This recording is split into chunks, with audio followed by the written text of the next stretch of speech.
Hello, this is Judith, me. Uh, my first series of Judith's Undocumented Diaries. Judith's Undocumented Diaries. Diary. Um,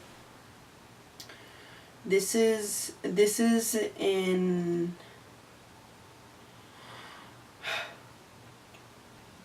where I try to get ready for the other project that I want to work on, which I'm not gonna say yet, but on this you'll be seeing. I'm basically using raw footage and reviewing it myself, and then just fixing it for the ones to come in the following weeks. Raw footage meaning like if the picture comes out a little too yellow or a little too red, adjusting it for the next one. Maybe the sound didn't come out so great and I need to get a little recorder that I can attach to the camera. Maybe I came out a little sideways on the next one and fixing that. I don't know, different things. But basically, my thoughts, not solely on being undocumented, just life, but for the most part, I think it will have to do with my current status. Some of the other things, I wrote them down on different pieces of material. The first thing you might be seeing will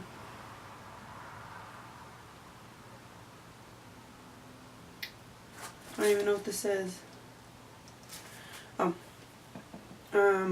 Basically I'm all sorts of crazy right now because I think one thing and then do another, and then I actually I'll be really about one idea the first time, and then the next time around I won't like it, and so I might end up contradicting myself sometimes.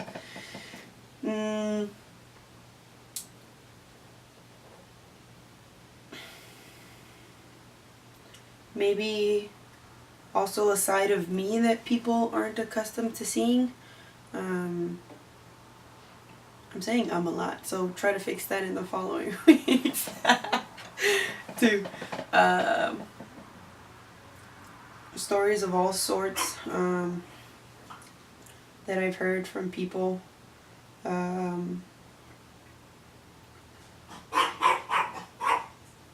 My dog will also be in this series, or the voice of my dog, Weenie. But I want to start with a story I heard today. I was at a restaurant with my mom, in a Mexican restaurant, y había un muchacho, our waiter.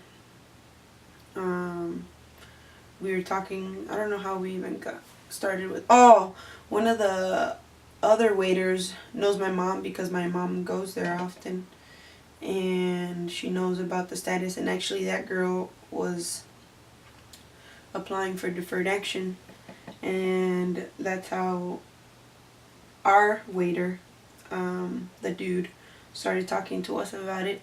So he started telling us about having come here and when he had come and all this and that, and he was talking about how it took him a whole month to cross. When they had originally talked to the coyote, he had said, or the coyote, I don't know whether it was a he or she, more than likely a he, that it was only going to take them 8 hours to cross. So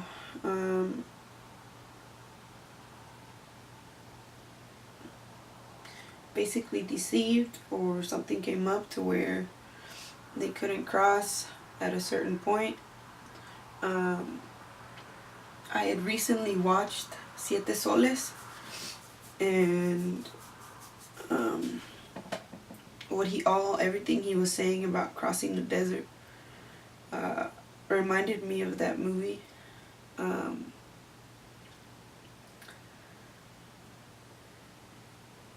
how a group of people originally start off, and one by one they start kind of getting left behind because of one thing or another. He started talking about how this dude fell into a hole when they were crossing. Another person from the group had fallen into a hole that,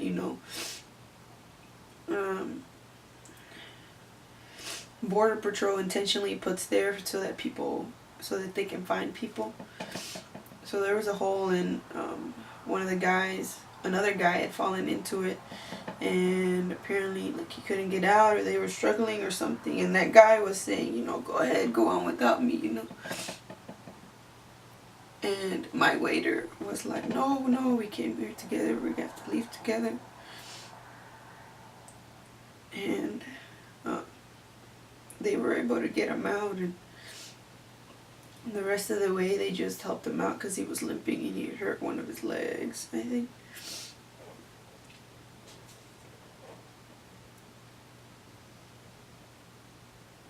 I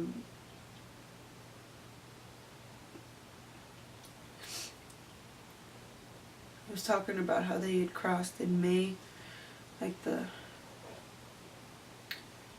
when it's really hot. I mean, the desert's hot for the most part, but one of its peak moments. And,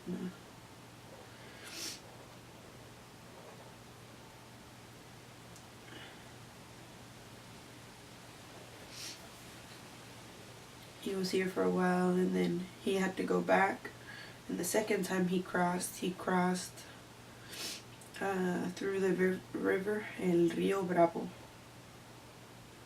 When they were crossing, the water was about chest high, and for him he's about 5'9" maybe, so yeah, chest high, and they were walking across, and they had to carry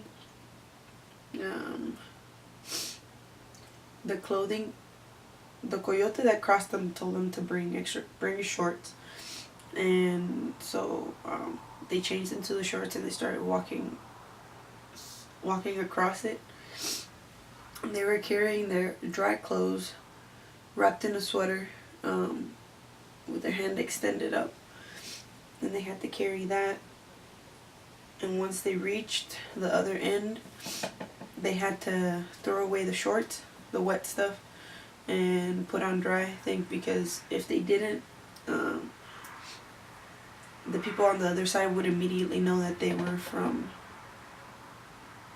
the other side of the river.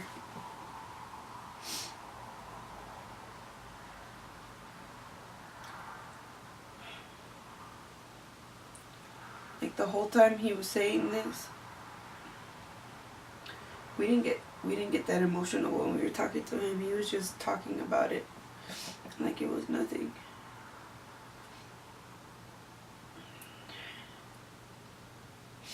And I didn't start crying until after we had left.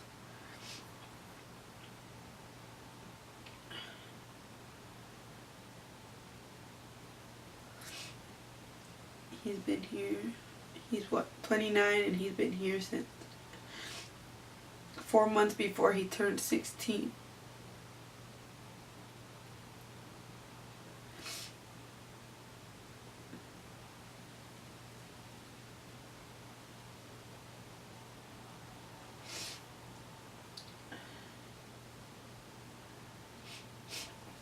I wrote the notes on the napkin of the restaurant.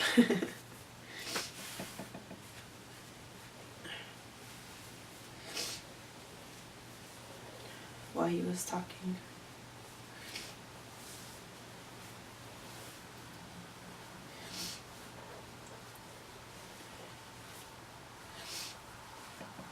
Bien buena gente. Se miraba como buena gente. bien amable.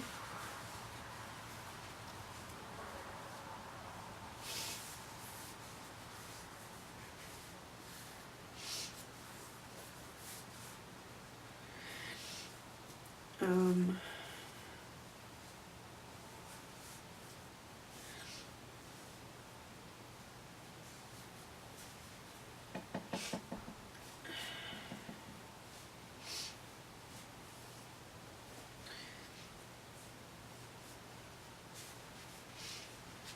makes me wish people weren't so focused on DACA, deferred action for childhood arrivals. Then at the same time, I can't take that from them, people that are applying.